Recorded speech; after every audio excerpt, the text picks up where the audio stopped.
Hello বন্ধুরা, আমার নতুন আরও একটি মিনি ব্লগে তোমাদের সবাইকে ওয়েলকাম। তো আজকের বারটি ছিল শনিবার। আজকে আমার ডাক্তার দেখাতে যাবার ডেট ছিল, তো সেক্ষেত্রে আমি আগে থেকে অ্যাপয়েন্টমেন্ট নিয়ে রেখেছিলাম। আর আমার কল টাইম ছিল দুপুর 2টো। তো তোমরা নিশ্চয়ই ভাবছো এই দুপুরবেলা আমরা কেন বেরিয়েছি। আমরা দুপুরবেলা বেরোনোর একটাই উদ্দেশ্য, কারণ আমার মাম্মামকে রেখে যাচ্ছি। তো এবার মাম্মাম স্নান করে খাওয়া দাওয়া করে তারপর না ও অনেকটা সময় ধরেই ঘুমায়, যে ও কাউকে আর ডিস্টার্ব করবে না।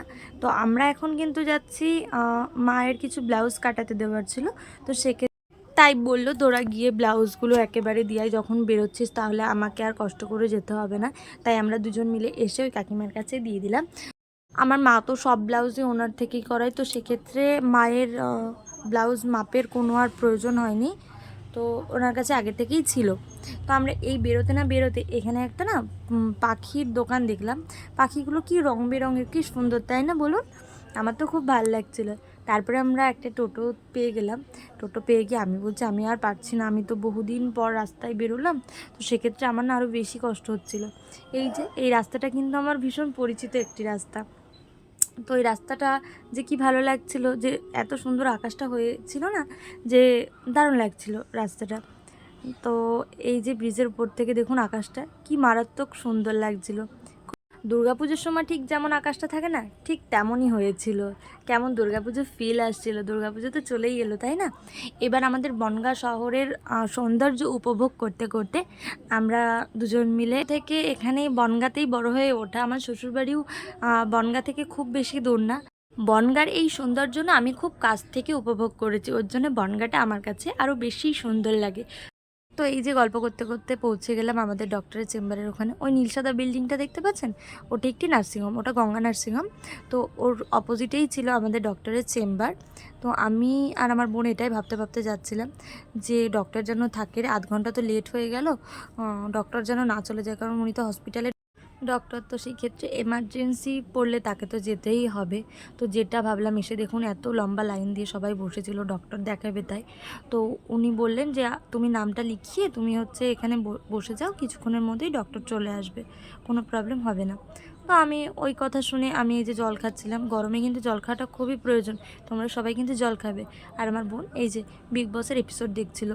তো বিগ বস কিন্তু আমার ভীষণ ফেভারিট শো, আমার কিন্তু ভীষণ ভালো লাগে দেখতে। কিন্তু এবার আর বিগ বস দেখার মতো সময় আমার কাছে নেই। আমার মাম্মাম তো খুব ছোট, তো সেক্ষেত্রে তাকেই সময় দিতে দিতে আমার দিন কেটে যায়। আমরা দুজনে না এই দুপুরবেলা কিচ্ছু খেয়ে বেরোনি, কারণ দেরি হয়ে যাচ্ছিলো বলে তাড়াতাড়ি রেডি হয়ে দুজন মিলে বেরিয়ে গেছি।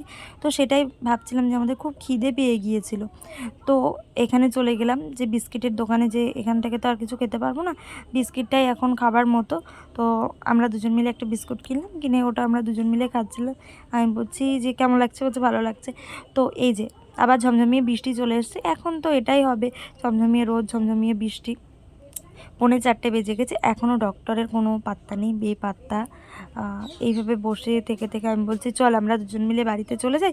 ও বলছে না না, আগে ডক্টর দেখে তারপরে বাড়ি যাই। ফাইনালি আমাদের ডক্টর দেখানো হয়ে গিয়েছে, এবার আমাদের টোটো ধরে বাড়ি যাবার পালা।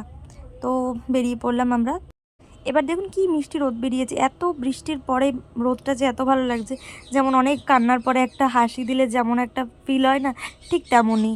তো এবার দেখুন এই যে রাস্তায় এত মিটিং মিছিলের মধ্যে এতটা জ্যাম হয়েছিল না, যে গাড়ি ঘোড়া পাসই হতে পারছিল না। এই কারণে আমার আরও বেশি টেনশন হচ্ছিল যে এবার আমরা কি করব।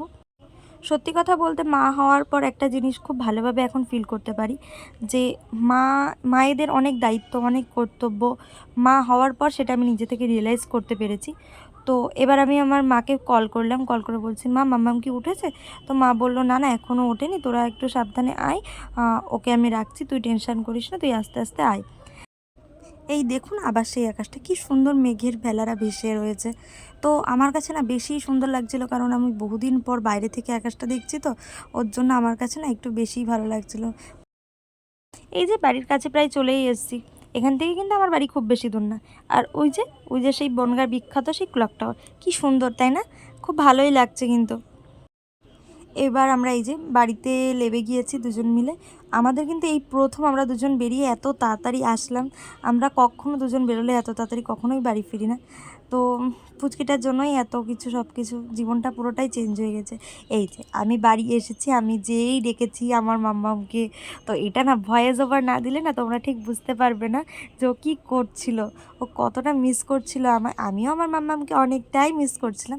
তো এবার আমি ভয়েস ওভার দিই আর তোমরা দেখতে থাকো। মাম্মা, ও মাম্মাম, এই যে এই যে এই যে এই যে আমি, হ্যাঁ এই যে এইদিকে, তুমি এইদিকে ঘোরো, এই তো আমি, এই, হ্যাঁ না না দাও দাও, আমি আসছি। ও আমার সোনা, আমার সোনা মা। এই যে এবার আমি তাড়াতাড়ি করে ফ্রেশ হয়ে ওকে একটু আদর করে ব্রেস্টফিড করিয়ে দিলাম। তো আমার মা ওদিক থেকে বকা দিচ্ছে যে তুই আগে খেয়ে নে, অনেকটা বেলা হয়ে গিয়েছে।